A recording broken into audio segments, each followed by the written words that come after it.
वज़ीर आज़म के मुशीर बराए सियासी उमूर राना सनाउल्लाह साहब ने हमें ज्वाइन किया। राना साहब बहुत शुक्रिया, thank you for your time. Bilawal Bhutto Zardari साहब कहते हैं कि रियासत को तय करना होगा कि रियासत के मफादात अहम हैं, मुक़द्दम हैं, या मुस्लिम लीग नून के मफादात मुक़द्दम हैं। क्या रियासत इस वक्त मुस्लिम लीग नून के मफादात का तहफ़्फ़ुज़ कर रही है? बिलावल भुट्टो ज़रदारी ये क्या कहना चाह रहे हैं? ये उनका मौक़िफ़ हो सकता है। हमारी नज़र में तो रियासत जो है वो गैर जानबदार है, और वो इलेक्शन के हवाले से बात कर रहे थे। तो कल का इलेक्शन जो है वो सारी दुनिया ने देखा है कि वहाँ पे फ्री हुआ है, फेयर हुआ है, और इलेक्शन के ख़त्म होने यानी 6 बजे तक किसी को भी, हम समेत किसी को जो है वो कोई कंप्लेंट नहीं थी। और बल्कि गिनती जब तक हलकों में अभी हो रही थी तो रात जो 9 साढ़े 9 बजे तक फिर सारी चीज़ें सामने है, उस वक्त तक भी किसी को कोई शिकायत नहीं थी। अब उसके बाद जब फिर रिजल्ट सामने आ जाए तो हमारे यहाँ पे हार को कबूल नहीं किया जाता। कल दिन में आप LA-10 कोटली की बात कर रहे थे और नदीम अफजल चंद साहब आपको कह रहे थे कि मैदान में आए मुकाबला करें।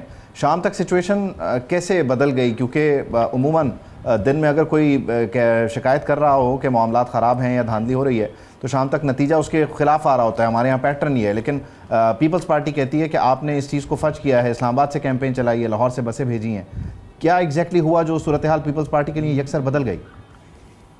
नहीं, वो बसों वाली जो बात कर रहे हैं वो तो फिर उसका तो इनको फायदा हुआ है। यानी उन बसों ने मीरपुर शहर पे चलना था ना, शहर के लिए भेजी थी ना, जो कि नहीं भेजी गई। वो इलेक्शन कमीशन ने मना कर दिया था। तो लेकिन अगर वो आती भी तो उन्होंने चलना था शहर में, तो शहर की सीट तो ये जीते हैं, पीपल्स पार्टी जीती। तो फिर उन बसेस का फायदा जो है वो क्या इनको हुआ, फिर वो इनके लिए भेजी थी। अच्छा, देखिए ये इलेक्शन में मुख्तलिफ चीज़ें होती हैं। हर पार्टी, हर कैंडिडेट जो है वो अपने जो है वो शौक व ज़ौक़ से वोटर्स को अपनी तरफ अट्रैक्ट करने के लिए करता है। तो लेकिन उसमें फिर जब वोटर वो अंदर जाके मोहर जब लगा देता है तो बस ठीक है, फिर वो दैट्स डन। लेकिन राना साहब, आप कल भी बात करते रहे टीवी टॉक शोज़ में, आपने कहा कि ये इलेक्शन की बात है और आप समझते हैं कि मीडिया जो है इसमें किरदार अदा करता है, वो चाहता है कि लोग लड़ें। हालांकि आपकी इलेक्शन कैंपेन मीडिया ने डिज़ाइन नहीं की होती, आप लोग खुद डिज़ाइन करते हैं।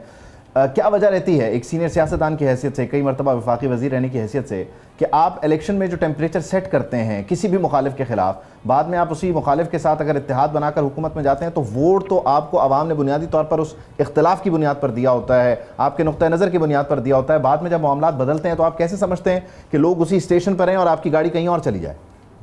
ये तशरीह जो है ये गलत है। हाँ। खिलाफे जो है वो जमहूरियत है। हाँ। जमहूरियत में अक्सरियत को देखा जाता है।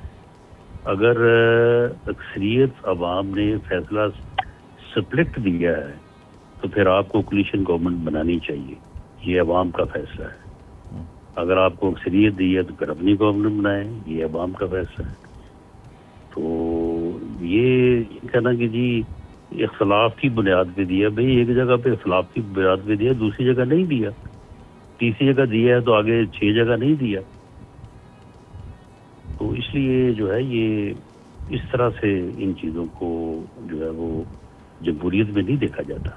अच्छा राना साहब, मुझे ये बताइएगा, ठीक है जमहूरियत में इस तरह नहीं देखना, लेकिन पाकिस्तान पीपल्स पार्टी और नून लीग के ताल्लुकात को समझने के लिए हम वफाक की तरफ देखें, वफाक में आपके कोलिशन की तरफ देखें, या इस वक्त जो टेम्परेचर सेट है पंजाब हुकूमत वर्सेस सिंध हुकूमत, जिसमें करप्शन के मामलात हैं, जिसमें दूसरी तरफ इंफ्रास्ट्रक्चर पर तनकीद हो रही है, वो आप पर तनकीद, आप उसका जवाब, रिलेशन को समझे कहाँ से, इसका सिरा कहाँ से पकड़ें? रिलेशन को अपना इशू टू इशू देखें। वफाक में सेपरेट मैंडेट था और पीपल्स पार्टी ने पहले हमारे साथ मिलकर गवर्नमेंट बनाने का फैसला नहीं किया था, लेकिन जब दूसरी तरफ उनका मामला ना हो सका तो उन्होंने हमारे साथ बनाई। अगर वो उधर बन जाती गवर्नमेंट तो हम अपनी शहर में होते। तो इसके बावजूद हमने स्प्लिट मैंडेट के अवाम के फैसले को एक्सेप्ट करते हुए जो है वो कोलिशन गवर्नमेंट बनाई, और वो गवर्नमेंट की हद तक जो चीज़ें रेलेवेंट हैं, वो जो मुआहदा इनके साथ तय हुआ था वो तहरीरी तौर पर मौजूद है, तो उसके मुताबिक जो है वो मामला को चलाया जाता है। آپ سمجھتے ہیں کہ پاکستان پیپلز پارٹی اس سارے کولیشن کی بینیفیشری ہے اور اب وہ اپنا پے بیک بھی مانگ رہی ہے؟ گلگت میں بھی ظاہر ہے اس نے کلیم کیا، وہاں کوشش کی، آزاد کشمیر میں بھی وہ اسے کلیم کرنے کی کوشش کر رہی تھی، اور جو سارا برڈن ہے، جو سارا بوجھ ہے اس کولیشن گورنمنٹ کے ڈیسیجنز کا، وہ مسلم لیگ نون پر آ رہا ہے، وہی سچویشن جو پی ڈی ایم 1 کی پہلے مختصر حکومت میں رہی؟ نہیں دیکھیں، وفاق میں حکومت کے اوپر کوئی بوجھ نہیں ہے، باقی وہ اپنی کمپین جب چلاتے ہیں وہاں پہ انہوں نے جلسہ ہے یا ورکر کنونشن انہوں نے تقریر کرنی ہے، تو وہ تو انہوں نے خود چوائس کرنا ہے، انہوں نے خود فیصلہ کرنا ہے۔ وہ آخر اتنی بڑی پارٹی کے جو ہے وہ یعنی شہداء کی پارٹی کے وہ سربراہ ہیں، چیئرمین ہیں، وہ جو مناسب سمجھے وہ اس کے مطابق بات کریں، فیصلہ عدالت نے کرنا ہے، جب عدالت فیصلہ کرے اسے تسلیم کر لیں۔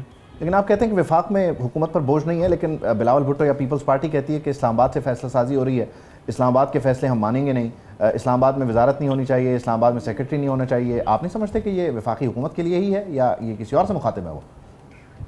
نہیں، یہ تو آئینی چیزیں ہیں نا، اگر وہ چاہتے ہیں کہ ان چیزوں کو آئینی طور پہ کوئی ان کی شکل اور کرنی ہے تو وہ بیٹھ کے بات کر لیں۔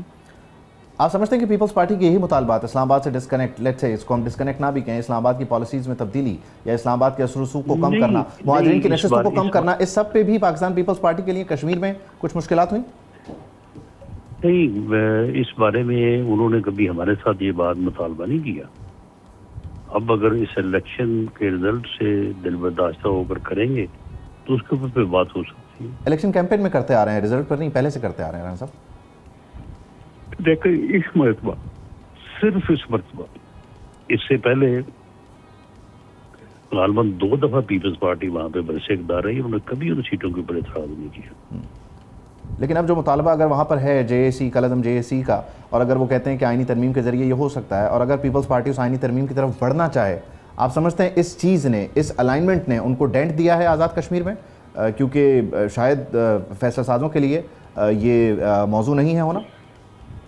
نہیں دیکھیں، یہ فیصلہ تو اس یعنی کمیٹی نے کرنا ہے جو آزاد کشمیر اسمبلی سے متعلقہ ہوگی، اور پھر وہ امینڈمنٹ جو ہے وہ آزاد کشمیر کی اسمبلی کر سکتی ہے، legislative assembly of Azad Kashmir. یہ ہم تو کر ہی نہیں سکتے، یہ ہمارے پاکستان سے متعلقہ یہ چیز نہیں ہے۔